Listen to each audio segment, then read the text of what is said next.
Hello, good evening, everyone. Uh, we are coming to the uh, sixth part of the talk on evolution.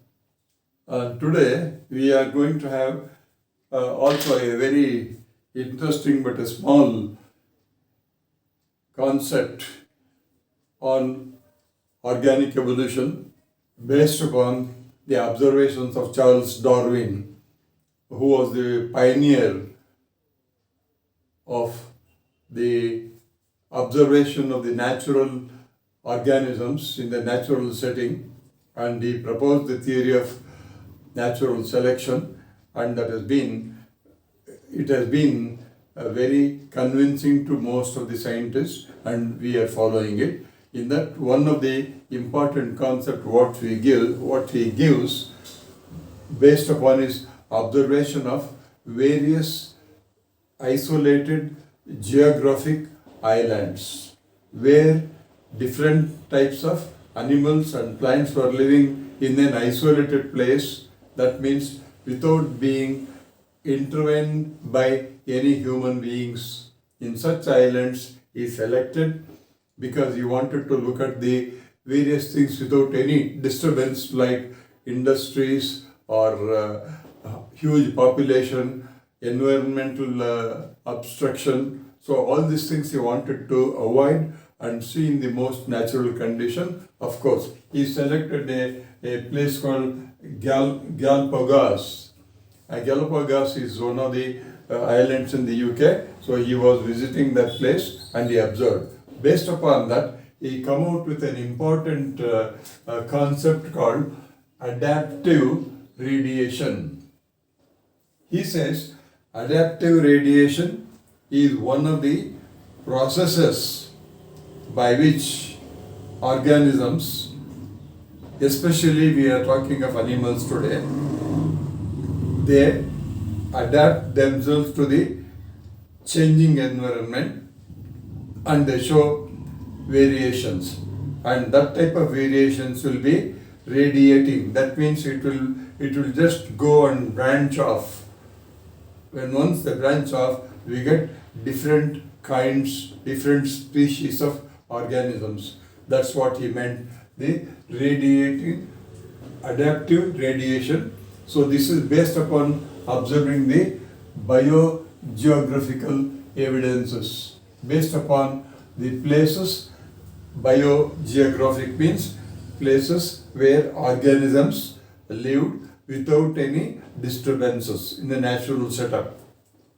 So what he really meant was speciation process happens because of adaptive radiation. Speciation means production of new species. A species which was non-existent earlier would have come up. A progeny that comes from the parentage will be something very different than the parental line, and that's what the speciation means. And he says that geographic isolation means the land that is separated by other areas which is isolated will have species leads to new species. That means geographic isolation of species. When once the species are isolated from migration, from breeding and intervention by human beings, such species leads to new species. So that is the idea we are getting here. Of course, this type of study, he says, did not start, and that means speciation did not start yesterday or 1 year ago or 10 years ago or 5,000 years ago, but it started 66 million years ago. That means when the organisms were extinct and they were about to what's called the archaeological era. So in that era, one species, when it branched out due to geographical changes and went into a different area, that got itself modified into a new species, and due to a genetic intervention that has been passed on from generation to generation. He gives an example, very good example. Let us see here what we mean by that. It has a common ancestral new population. That means that geographic area, that geographic spot or a land or island wherever we go, that geographic area will have new populations of their common ancestors. This, how he explains, will be when you say radiating adaptations means, let's look at it now. I made a graphical representation. One species may be there. Example, let us take up the example of a Darwin's finches, they are called, some birds. So one species of the bird, about million years ago perhaps, it went to different geographical spots, and then we were able to observe 1, 2, 3, 4, 5, 6, 7, 8, 9, 10, nearly 14 species of the finches were seen. Especially their beaks got modified into different conditions because their dietary system was changed. The original finch, a bird, was almost a vegetarian bird, and that vegetarian bird slowly, gradually transformed itself into worm-eating or insect-eating bird. So for that purpose, the beak got changed, and he could able to see at least 14 species of finches, that is the birds in the Galapagos Island. That's the first thing he has seen. And second observation we find will be in the Australian mammals called marsupials. Marsupial is a type, a family of mammals where the young ones are born without full development. If you take, for example, now, if you take the example of human beings, we get the embryo born fully developed after 9 months, fully developed into a very young human being. There is no need except for it to grow and develop its parts. But in the marsupials, the young ones would not have completed the fetal development, so it comes half the way, and maybe 30 days after the fertilization they would come out, and such young almost embryonic individuals or progeny, you will be protected in the pouch of the abdomen, and that is called marsupial type. So the present day example, we got the kangaroo. You must have seen kangaroo jumping with its young ones in the pouch. That is the marsupial type. So that is the second observation he made, and he proposed that the variations will be seen, but these variations converge to a common ancestry. If you have seen here the finches, which have got different shapes of the beak, I request you to kindly look into your textbook and see there are about 8 types of beaks are given there in the diagrammatic way. If you look at it, you will be able to connect to what I am telling. So these beaks indicate they must have had a common ancestor, and that is due to the changes in the habitat. The habitat means where they live, that would influence the development of the phenotype, and that will be, any change that happens will be transformed into the genotype. So here we may have to remember another scientist who proposed the Lamarck use and disuse theory. He says when the organs are used, they develop. When the organs are not used, they they will not develop. So that is one theory. It was not accepted, but now I think we may have to use that theory also here. And then the third type of example we can take will be from the plant kingdom. We always try to give examples of the animal kingdom. Plant kingdom is normally neglected. I do not know why. Even when I was a student in the college or the high school, they only talked about Charles Darwin's work of finches and they did not talk about the plants. But I think today we have to, I made it a point to search some Google, find out one or two examples of the plants. I would like to present it to you. It may not be complete or fully explained, but I will give an example. If you take the pollinated plants, that means pollinate plants which are pollinated by the insects. So when you look at the insect pollinated plants, if the plant is very short, the insects may not go there. Some insects. Therefore, the plant height started becoming longer and longer and longer, and we find today some plants which are very short in the beginning, in the ancestral thing. If you look at the plants about 5,000 years ago, those plants became bigger ones.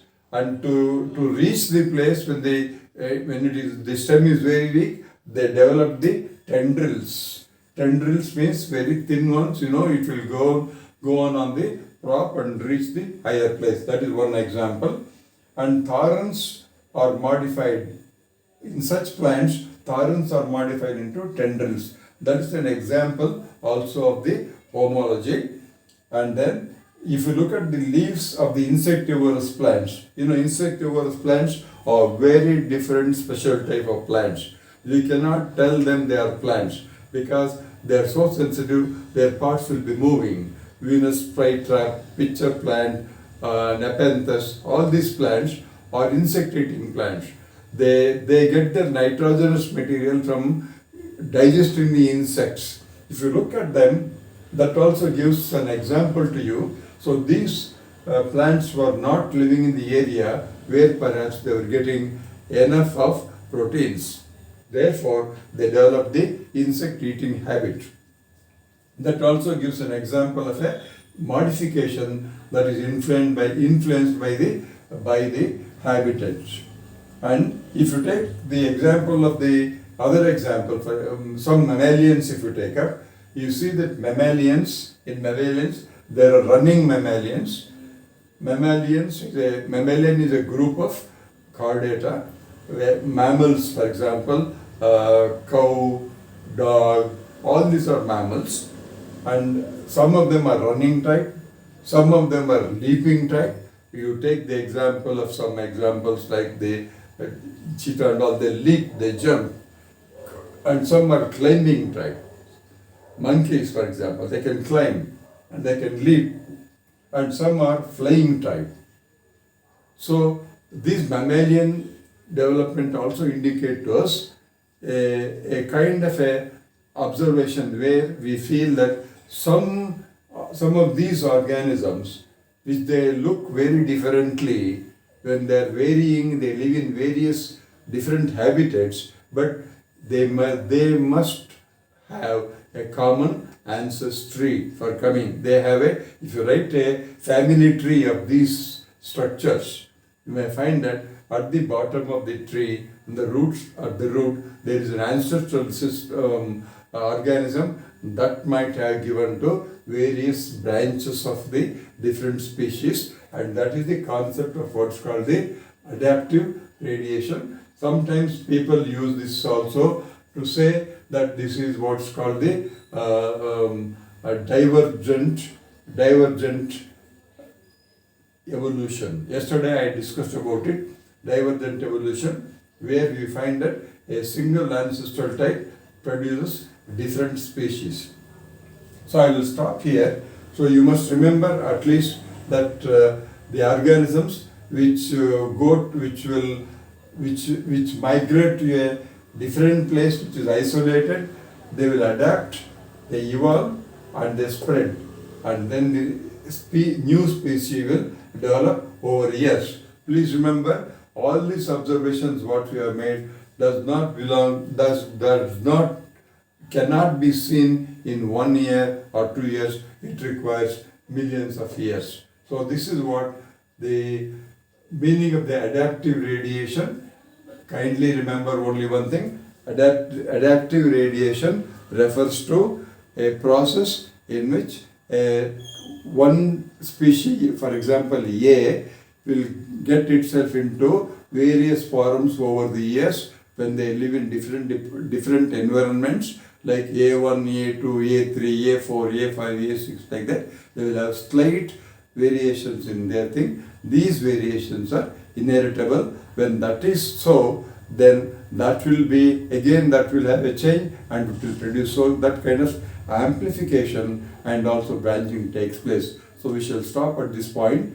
My request to you young friends, once again, please look at your textbook where the diagrams are given for all these things. Since I will not be able to write the diagram in a small board like this, if I had a 6 by 4, 6 by 6, I would have written drawings. I have done a lot of drawings during my active teaching days. I am now 83-year-old, so I will not be able to remember all that. I am trying to give you a concept. Kindly read your textbook and then try to answer 1 or 2 questions that may come in the examination. Usual question is, what do you mean by homologous, say homologous organs? What do you mean by analogous organs? Or what is homology? What is analogy? What is adaptive radiation? Like this they would be telling. So thank you very much. Good luck. Thank you.